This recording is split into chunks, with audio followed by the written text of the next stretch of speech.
माता पिता गुरु और प्रभु की वाणी, ये बिना विचारे कर सुख कर जानी। माता पिता की होती है, गुरु की वाणी होती है, प्रभु की वाणी होती है। अब महाभारत में अपन देखते हैं कि जब गुरु की और प्रभु की वाणी को यदि मान लेता दुर्योधन, तो उसका रूप अलग बन जाता। उसको जैसे उसने श्री कृष्ण भगवान ने बहुत बार बार में उसको समझाया था, लेकिन वो नहीं मान पाया, इसलिए जो महाभारत निश्चित हुआ।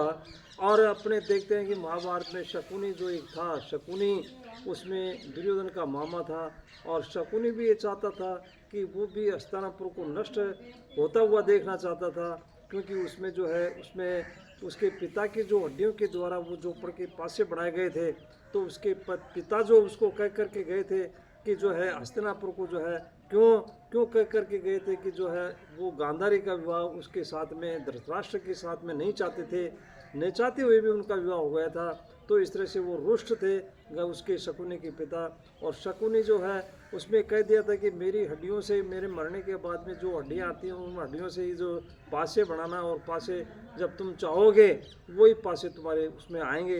तो इस तरह से दुर्योधन को कह करके गया, तो वो उसमें दुर्योधन को शकुनी को कह कर गया था। शकुनी जो है उसके साथ में था, दुर्योधन के साथ में था, और शकुनी जो है इस तरह से चौपड़ पासे उसमें उसको पांडवों को हराना चाहता था उसमें, और इस तरह से वो पासे फेंकता था, वही पासे आते थे।